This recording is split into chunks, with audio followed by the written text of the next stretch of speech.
What's up, everyone? I'm back with another video. I saw this headline trending. Make sure you smash that like button and hit subscribe for me, please. You can see it right here. Pretty crazy, honestly, pretty insane when it comes to Ilhan Omar. Within everyone, involved in this situation, not just Ilhan Omar, but you've got people like Fry, Tim Walz, all of them making the situation worse. Seriously, they're literally making everything worse every single time they appear on any platform, and it's absolutely disgusting. Here it is, though. Ilhan Omar, once again encouraging angry protesters to track federal ICE agents, which is just extremely frustrating, I'm not going to lie. And it's unfortunate that she's engaging in this behavior. Very unfortunate. Take a look at this. MPD saying that protesters threw ice and rocks at officers. Just what would you like to say to those people who are throwing those things? Do not let your anger get the best of you. We are justified in the rage that we feel as Minnesotans with the paramilitary force that is roaming our streets and the brutality in which our neighbors are being treated, and the inhumane ways we are being described. But giving in to that rage gives them license to terrorize more. We are justified in recording, we are justified in documenting, we are justified in following, we are justified in doing anything that is possible to make sure one of us does not disappear in the darkness. But there is no justification for people to give them the PR that the administration is looking for. It's absolutely disgusting that you have someone speaking this way and acting like this. We're all hoping for her arrest and deportation, and not just the Somalians who are responsible for much of what's happening and creating so much chaos. Ironically, those people aren't even at the protests, which I find hilarious. You've got all these different people getting into trouble, whether it's jail time, pepper spray incidents, or arrests and getting roughed up. Meanwhile, those Somalians are just sitting back, watching everything on TV, using their brand new phones they just received, completely unconcerned. That's what people aren't grasping. They don't care about you whatsoever. Not only are they watching on their new phones while relaxing at home, but they're continuously draining money from you. The same people protesting out there honestly don't have what these others possess. And I find that really perplexing. I find it extremely confusing. Right here, a Minnesota woman is literally dropping truth bombs for many of these protesters. I think everything would be done by now if they just leave everybody alone. Let ICE do their job. If they're illegally detained and they're a resident, they're here supposed to be here, prove it. Then you get released. Like, I know it's an inconvenience. I would be pissed off too, but let them just do their job.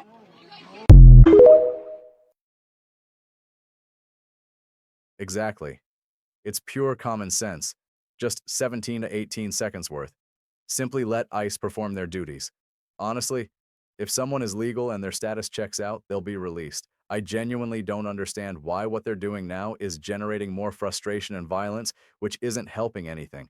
I actually watched a video showing multiple babies and toddlers out there with their parents at these protests. Now, as I'm reflecting on all this, those same people bringing babies and toddlers to protests, why aren't these children in daycare? Why aren't they at the supposedly legitimate daycares they claim to have? It all adds up. They're literally exposing themselves. I just truly don't understand it, I'm telling you. Check out what's happening in Illinois. So I would love more accuracy of information, as they say they're the most transparent administration, which is the biggest lie told on American soil, I believe. It is the least transparent. It is the most corrupt. It is the one administration I have seen lie to us, even though we have an accurate documentation of their lies, even if we are witnesses to the lies. One thing's certain, much of this is serving as a distraction. I'm saying it's not a distraction regarding the situation itself, obviously, considering what Nick Shirley uncovered. Absolutely. But they're attempting to use this as a distraction, I won't say for us because we're not distracted, but for Ilhan Omar and Tim Walz, given the fraud that's occurring. And it's absolutely insane. Honestly, many people are demanding not only her expulsion, but her deportation too. It states here that DHS agents are conducting door-to-door visits in Minneapolis and St. Paul, telling Somali care centers, you received this amount of money, what did you spend it on? The entire state of Minnesota is absolutely riddled with fraud that we've been witnessing. Check this out. The ground, they say they see these daycare centers, adult daycare centers, autism centers, home health care centers all over the place. So that's why DHS has to be here, Dana, to knock on these doors and say, you've received this much money. What'd you do with it? So we'll keep an eye on it. Okay, glad you're there. Thank you, Alexis. So Liz, Precisely. And we all remember that video from Nick Shirley. He posted footage showing various vehicles parked outside the locations where much of this fraud is happening, featuring brand new cars. These aren't ordinary vehicles either. Sure, you see nice cars, don't misunderstand me. The cars they're driving are genuinely impressive. I've noticed plenty of nice Kias and Hondas that look great. There are numerous attractive cars that you'd look at and think, oh, I wouldn't mind that car. And you notice how well maintained they are. But they don't have those vehicles. The cars they actually own are much more expensive. I've spotted Lamborghini SUVs, Porsche SUVs and cars, some seriously high-end vehicles, and these are nothing like those $20,000 or $30,000 cars. I'd estimate the range of vehicles they possess starts at $50,000 and goes up, definitely $50,000 and higher. It mentions here that we know part of the $700 million in cash originated directly from Ohio. So apparently, they're transporting this money around. They're discovering now that much of this cash is being moved through airports. Look at this. meanwhile, we're seeing the flow of money. It wasn't just Minnesota. So last week we talked about this, Steve. $700 million in suitcases flies out of Minnesota, often headed to either Amsterdam or Amsterdam to Dubai. It was a foreign ATM machine moving money out of the United States from the Somali community. We now know that this money was being staged in multiple locations. This morning, the Transportation Security Administration confirming they tracked $136 million from Columbus, Ohio. Columbus, Ohio has the second largest Somali population after Minneapolis. The money is in suitcases in Columbus. It flies to Minnesota. It goes to Minneapolis, then the couriers in Minneapolis pick up that money, combine it with the money in Minnesota, and take it overseas. Now, why are we have banks, we have remittance centers. Why would the Somalis be doing all of this in suitcases, keeping it off the books and out of the radar? Why wasn't the Biden administration stopping it or raising questions about it? And where was that money ultimately going? Was it going to Al-Shabaab? Was it coming back into the United States in political donations? Was it just moving money out to help poor Somalis in their country? We're just starting to get a look at that. But this was a sophisticated money courier system, and Somalis are at the center of it. The same Somali communities that were defrauding the government were moving money out of the country. Absolutely. Wow. They're transferring this money to numerous locations, multiple airports across Minnesota, Ohio, Atlanta, Dubai, and somehow much of this cash supposedly gets wired, allegedly, to Somalia. So it's quite insane that this is actively happening right now. This is Nick Shirley. He's out in the field conducting extensive work, exposing more fraudulent Minnesota businesses, and I absolutely love it. Definitely appreciate it. This is fantastic. This is 607, and it is not a transportation company. It's actually a money transfer. If you look at the Secretary of State's office, state of Minnesota, Safari Transportation, 607 Cedar Avenue, and it's been registered here since 2015. That was the original filing. We're looking for the transportation company. Safari Transportation? Looking for Safari Transportation. No, there's no Safari Transportation here. No Safari Transportation? Safari Transportation, hey, 607 Cedar Avenue. We're just looking for Safari Transportation. We don't know. So, but this is registered for Safari Transportation, 607. That's the address. Okay, we don't know. We're asking where Safari Transportation is. We don't know. Okay, so the business is not here. Don't record. Fuad Omar? Fuad Omar? We don't know. This, do you see this? What is this? Money transferring. That's it. Okay, well, this registered. Is from the state. This is fraud taking place. This is supposed to say, this is for Safari Transportation. Go find out. Yeah, we did find out. This is fraud right here. Registered here This is since registered. 2015. 2015? Safari Transportation, state of Minnesota. 2015, well, oh yeah. Well, but it's registered now. This is current, just off the state of Minnesota website today. Sir, please. This is from today. I just printed this off today. Fuad Omar. Go check it out. We're here. This is 607. Where's Safari Transportation? Okay, it's no Safari, period. Okay, so it's a fraudulent business. Did you see Safari anything here? Exactly. Did you see? Exactly. It's Did not you here. see it? It's a fraud. Did you see, sir? Okay, thank you. We're going to go to the next address. All right, let's keep moving on. So 607, this is supposed to be Safari Transportation, no transportation company. And now we're going to 617, another transportation company. However, it is actually Cedar Riverside Liquor. Where is the transportation? And click right here to see what happens next. Pretty crazy, I'll tell you that. Extremely crazy. Pretty disgusting that they're doing this, but there's more. Every single day you encounter daycares, adult centers, transportation services, healthcare facilities. But here's what's wild. It's called ghost student rosters.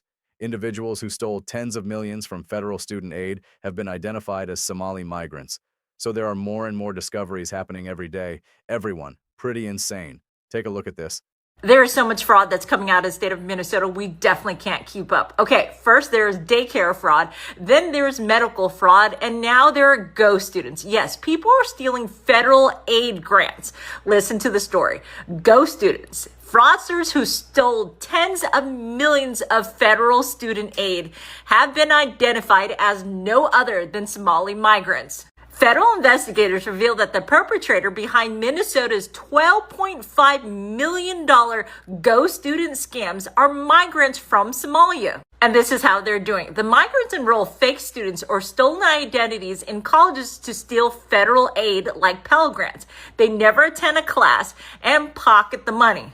The scheme prompt Education Secretary Lindy McCollan, can't pronounce her damn last name right, writing a letter to Governor Tim Walz, blasting him for allowing massive fraud in the state and calling him to resign.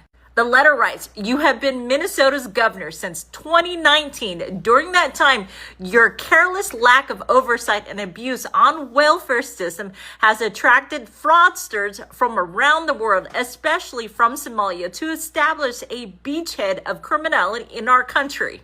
Given your dereliction of office entrusted to you by Minnesotans, I implore you to resign and make way for more capable leadership." Also in the letter, McCollan, oh God, I can't pronounce her last name right, said almost 2,000 ghost students were found in his state alone.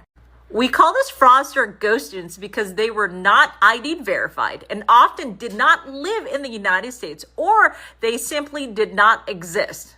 In Minnesota, 1,834 ghost students were found to have received $12.5 million in taxpayer-funded grants and loans. They collected checks from the federal government, shared a small portion of the money with the college, and pocketed the rest without attending the college at all. Fake children, fake healthcare, now fake students. Pretty wild. Definitely quite wild. And I find it fascinating. As you observe and continue investigating, you begin to realize just how extensive the fraud really is. And it seems like practically everywhere you go in Minnesota now is completely saturated with fraud. I'm telling you, it mentions that Minnesota didn't hold back regarding the Somali fraud. Check this out, everyone. Then look at all the money that they stole. Look at all that $9 billion and then put nothing in the community. Fuck them Somali. It's just like George Floyd. His stupid ass family got $20 million and they didn't even build a community in the city. They just left with the money. Fuck George Floyd too. Put all that shit on to whatever you filming, put that shit out there, because that's how it go. When you don't fuck with the community and help the community, fuck you. They took that money and left. Now look at them. They all broke. They got tricked out of all that money. They ain't got shit right now today. Oh, for $20 million. Come on, man. Quit playing with the game. All this shit is a farce. $20 million, you hear that? You see the frustration from actual residents who live there and possess common sense? This is genuinely what's happening. You have people supporting this.